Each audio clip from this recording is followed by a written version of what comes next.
मित्रांनो, आज मी पुन्हा एकदा आपल्यासमोर आपल्या प्रश्न उत्तरे सिरीजमधील पुढील व्हिडिओ घेऊन आलेलो आहे की ज्यामध्ये मी तुम्ही विचारलेल्या काही निवडक आणि महत्त्वाच्या प्रश्नांची उत्तरे व्हिडिओच्या माध्यमातून देण्याचा प्रयत्न करत असतो।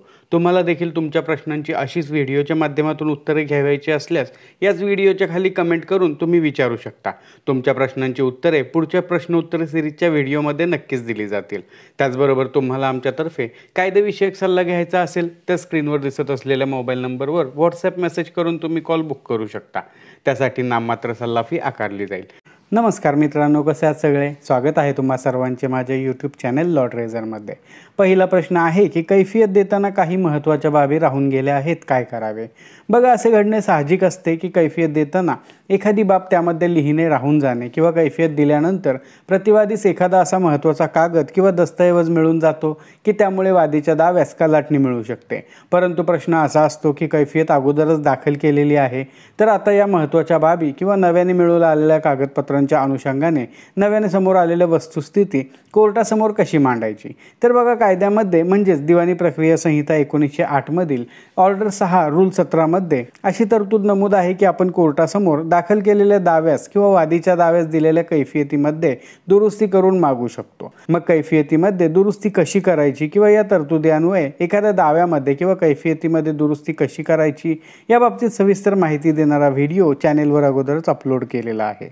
त्याची लिंक वर आय बटनवर दिलेली आहे। दाव्यामध्ये किंवा कैफियतीमध्ये दुरुस्ती कशी करायची या बाबतीतील जादा माहितीसाठी तो व्हिडिओ नक्की पहा। कैफियत दुरुस्तीसाठी अर्ज देताना सर्वात प्रथम तर आपणास तुमच्या कैफियतीमधील कोणत्या परिच्छेदानंतर किंवा कोणत्या परिच्छेदा अगोदर किंवा कोणत्या परिच्छेदामध्ये दुरुस्ती करायची आहे ते ऑर्डर 6 रूल 17 अन्वये कोर्टासमोर दिलेल्या अर्जामध्ये लिहावे लागेल।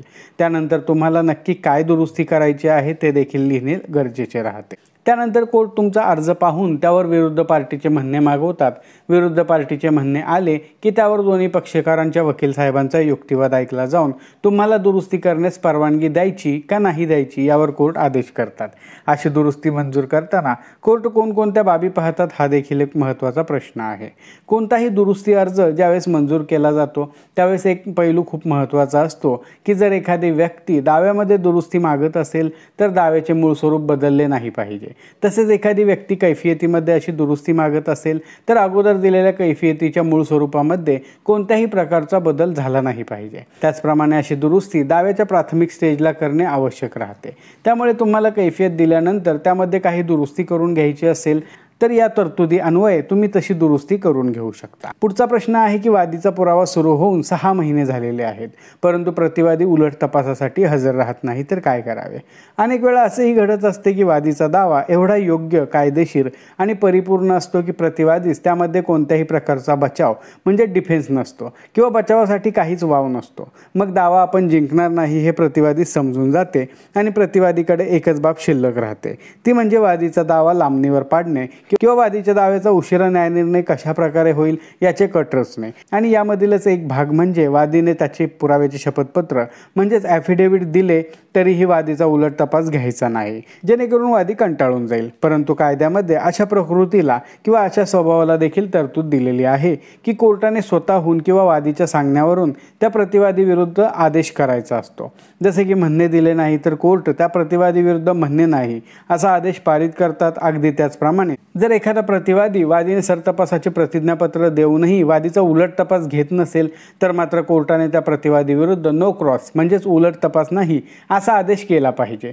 जेणेकरून वादीस त्याचा पुढील पुरावा देता येईल। मग तुमच्या प्रकरणामध्ये कोर्ट स्वतःहून असा आदेश करत नाहीत असे तुम्हाला वाटत असेल तर वकील साहेबांना कोर्टास असा आदेश करण्याविषयी तोंडी विनंती करण्यास सांगा आणि तशी आवश्यकता वाटत असेल तर कोर्टासमोर एखादा लेखी अर्ज देखील द्यावा लागला तर तसा आदेश करण्यासाठीचा एक लेखी अर्ज द्या।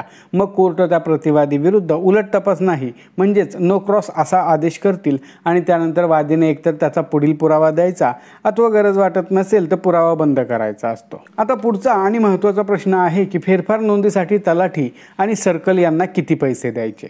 मित्रांनो, आपल्या चॅनेलवर रेव्हेन्यू या प्लेलिस्टमध्ये फेरफार नोंदी संदर्भाने अनेक असे व्हिडिओज आहेत की जे आपणा सर्वांना उपयोगी पडतील।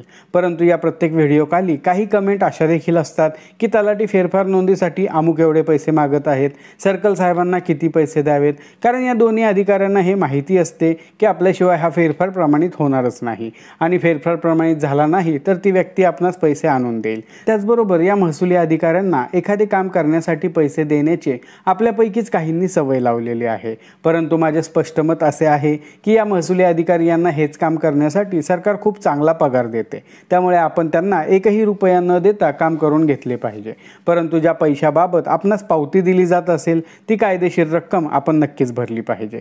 कधी कधी असेही पाहण्यात येते की हे महसुली अधिकारी असे पैसे हक्काने आणि सक्त रीतीने मागत असतात, तर अशा वेळेस निश्चितच आपणास लाचलुचपत प्रतिबंधक विभागाकडे धाव घेऊन संबंधित भ्रष्ट अधिकारी यांच्या विरुद्ध गुन्हा दाखल करणे योग्य राहील। याने सध्या कार्यरत असणाऱ्या आणि यापुढे येणाऱ्या प्रत्येक अधिकारी यांना चांगलाच धडा शिकण्यास मिळेल। ते म्हणतात ना, पुढच्याच ठेस मागचा शहाणा, या म्हणीप्रमाणे अन्य महसुली अधिकारी अशी लाच मागणार नाहीत। तर मित्रांनो, अशा प्रकारे आजच्या व्हिडिओमध्ये आपण तुम्ही विचारलेल्या काही महत्त्वाच्या प्रश्नांची उत्तरे घेतलेली आहेत। आजच्या व्हिडिओमध्ये आपण येथेच थांबणार आहोत। पुन्हा भेटू अशाच एका माहितीपर व्हिडिओमध्ये। तोपर्यंत नमस्कार।